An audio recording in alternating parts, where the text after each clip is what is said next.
ആശുപത്രി പരിസരം വൃത്തിയാക്കി. പാല അൽഫോൻസ കോളേജ് NSS യൂണിറ്റിന്റെ നേതൃത്വത്തിൽ പാല ഗവൺമെന്റ് ജനറൽ ആശുപത്രി പരിസരം വൃത്തിയാക്കി. കോളേജ് ക്യാമ്പസിൽ നടന്നുവരുന്ന 7 ദിവസത്തെ NSS ക്യാമ്പിന്റെ ഭാഗമായാണ് NSS വോളണ്ടിയേഴ്സ് ആശുപത്രിയും പരിസരവും വൃത്തിയാക്കിയത്. യാത്രക്കാർ ഉപയോഗശേഷം വലിച്ചെറിഞ്ഞ 3 ചാക്കോളം പ്ലാസ്റ്റിക്കുകളാണ് ഇവർ കടകളുടെ സമീപത്തുനിന്നും ശേഖരിച്ചത്. പുല്ല് മൂടിക്കിടന്ന ഓടകളും വൃത്തിയാക്കി. പാല KM മാണി സ്മാരക ഗവൺമെന്റ് ജനറൽ ആശുപത്രി RMO ഡോക്ടർ രേഷ്മ പരിപാടി ഉദ്ഘാടനം ചെയ്തു.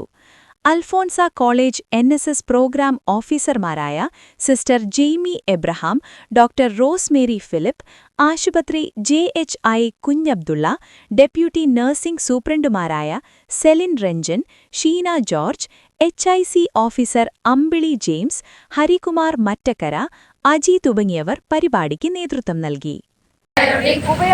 ഉപയോഗം ഡോക്ടറുടെ നിർദ്ദേശപ്രകാരം മാത്രം.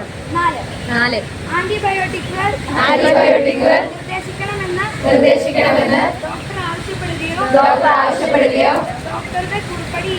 ഡോക്ടറുടെ കുറിപ്പടിയില്ലാതെ അവ വാങ്ങി കഴിക്കുകയോ ചെയ്യരുത്.